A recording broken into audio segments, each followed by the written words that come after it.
What's up? Welcome to the studio. I'm Sean. I'm an artist in Montgomery, Alabama, and recently I did a video where I painted a bunch of spray cans after painting a mural. Then I did a TikTok where I made a spray can display for those spray paint cans. So in this video, I'm gonna make a whole lot more. These all came from the Crafted Dragon, which is my parents' company where they make crafts and sculptures using glow forges and 3D printers. All of these were created using a glow forge, which means they're etched out of wood using a laser. So I need to peel the paper off of all of these pieces of wood first. The glow forge uses a laser to cut, etch, and engrave the wood, and the paper is used to protect the wood from burns while it's being cut by the laser.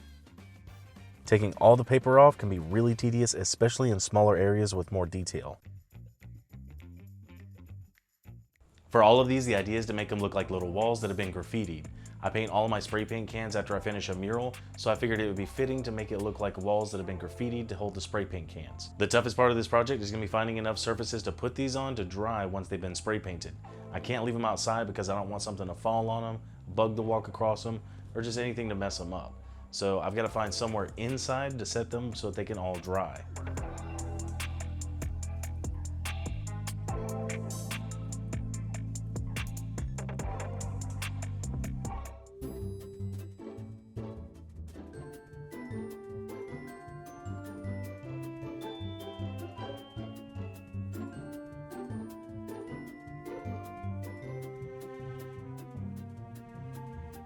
All the displays are inside and drying safely, but there's really nothing else I can do in the studio today, so tomorrow I will get started hand painting each of these displays. Before I do anything, I'm going to put a thin coat of matte medium on these because the acrylic paint won't bond with the spray paint.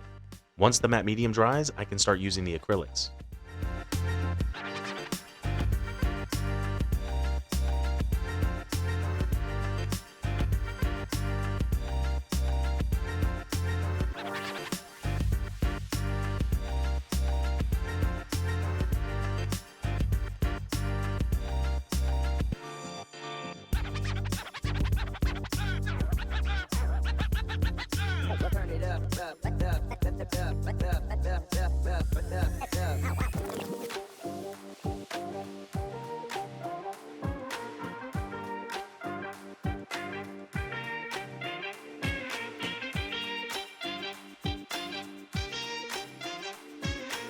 Originally, my idea was to paint a color version for each character from the spray cans, but I quickly realized there were several problems with that idea.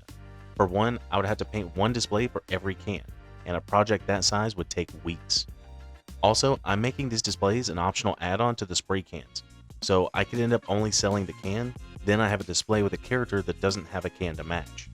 And I wouldn't want the full color version of these characters to overshadow the spray cans. So instead, I decided to paint my logo on each of these displays, which looks great as a backdrop for these cans.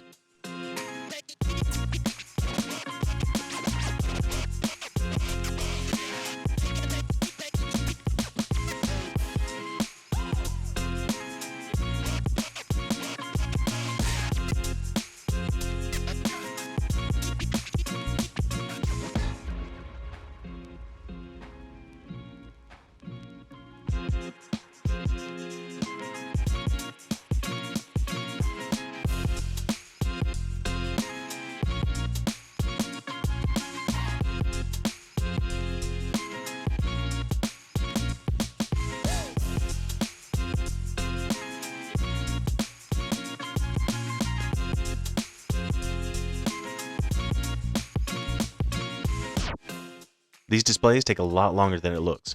In real time, each one takes a few hours. Peeling the paper, spray painting, drying, applying the matte medium, and then hand painting each one.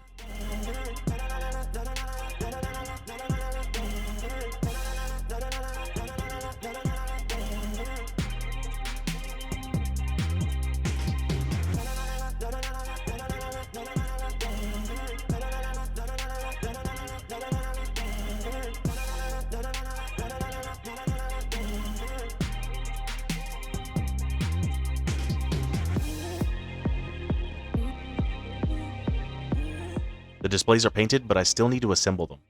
I'll use wood glue on the base, sides, and backing to provide a strong, stable hold for all of these pieces.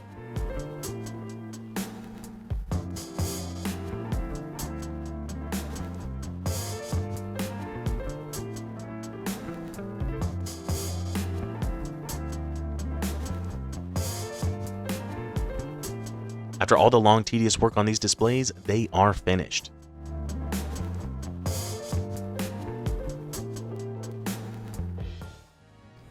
Alright guys, that's it for this video. Thank you so much for watching.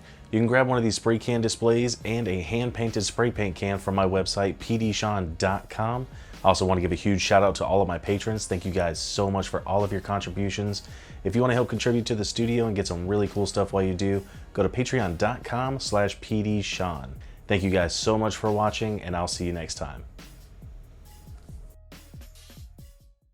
Now that all the displays are drying safely, there's really nothing else I can do for today, so I'm going to get started tomorrow painting on all of these wall parts and making them look like there's graffiti on the wall parts that are walls.